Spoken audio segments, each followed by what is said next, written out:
শুভ সকাল। তোমরা সবাই ভালো আছো? আজকে ঘরের জিনিসপাতি সব বাইরে বেরিয়ে পড়েছে।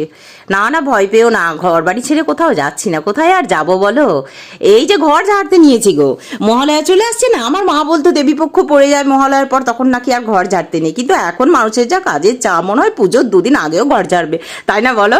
তো কি করবো, এরকম আমার মেয়েটা সমান তাহলে আমাকে সহযোগিতা করছে, রান্না বান্না সমস্ত করে রেখেই এই কাজে নেমেছি। কারণ এই সমস্ত কাজ করার পর আর রান্না করার মতো ক্ষমতা থাকবে না। জয়ী ডাস্ট অ্যালার্জি আছে, ঝুল ঝাড়তে পারে না, তোমাদেরকে আগেও বলেছি। কিন্তু আমার কষ্ট দেখে ও নাকে মুখে ওর না বেঁধে সমান তাহলে আমাকে সাহায্য করেই যাচ্ছে। এই না হলে মেয়ে সন্তানকে তখনই চেনা যায় মা বাবা যখন অসুস্থ হয়, বিপদে পড়ে, তাই না বলো? আমার মেয়ে এতটুকুনি বসে থাকতে পারলো না, আমার এত অসুবিধা নিয়ে আমি যদি কাজ করতে পারি। তা জয়ী সেটাই আমাকে যুক্তি দিচ্ছে যে আমিও বা কেন পারবো না। তো থাক, মাথার উপরে মা আছে, মা তো সবই দেখছেন। আমাদের এখনই এইভাবে না করলে তো আর উপায় নেই। তোমরা সবাই ভালো থেকো, সুস্থ থেকো, এরপর আরও ঘর ঝাড়া বাকি আছে।